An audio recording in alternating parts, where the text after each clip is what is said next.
Nancy and Godfrey walked home under the starlight in silence. When they entered the oaken parlour, Godfrey threw himself into his chair, while Nancy laid down her bonnet and shawl, and stood on the hearth near her husband, unwilling to leave him even for a few minutes, and yet fearing to utter any word, lest it might jar on his feeling. At last Godfrey turned his head towards her, and their eyes met, dwelling in that meeting without any movement on either side. That quiet mutual gaze of a trusting husband and wife is like the first moment of rest or refuge from a great weariness or a great danger, not to be interfered with by speech or action, which would distract the sensations from the fresh enjoyment of repose.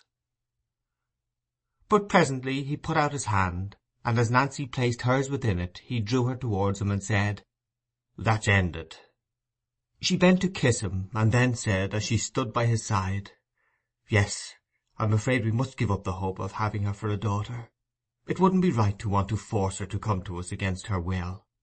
We can't alter her bringing up and what's come of it."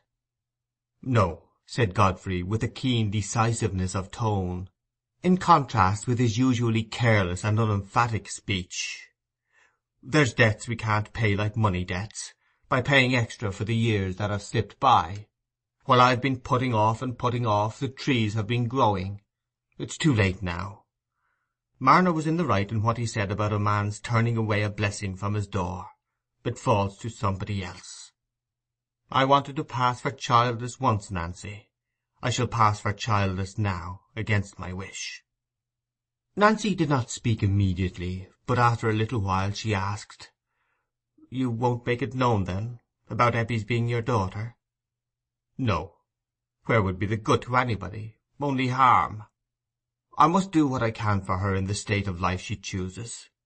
I must see who it is she is thinking of marrying." "If it won't do any good to make the thing known," said Nancy, who thought she might now allow herself the relief of entertaining a feeling which she had tried to silence before, "I should be very thankful for father and Priscilla never to be troubled with knowing what was done in the past, more than about Dunsey. It can't be helped their knowing that." "I shall put it in my will. I think I shall put it in my will. I shouldn't like to leave anything to be found out like this of Dunsey," said Godfrey meditatively. "But I can't see anything but difficulties that had come from telling it now. I must do what I can to make her happy in her own way. I've a notion," he added after a moment's pause, "it's Aaron Winthrop she meant she was engaged to. I remember seeing him with her and Marner going away from church." "Well, he's very sober and industrious," said Nancy, trying to view the matter as cheerfully as possible. Godfrey fell into thoughtfulness again. Presently he looked up at Nancy sorrowfully and said, "She's a very pretty, nice girl, isn't she, Nancy?" "Yes, dear, and with just your hair and eyes. I wondered it had never struck me before." "I think she took a dislike to me at the thought of my being her father. I could see a change in her manner after that."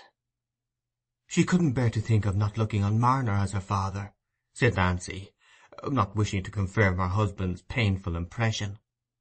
"She thinks I did wrong by her mother as well as by her. She thinks me worse than I am. But she must think it. She can never know all. It's part of my punishment, Nancy, for my daughter to dislike me. I should never have got into that trouble if I'd been true to you, if I hadn't been a fool.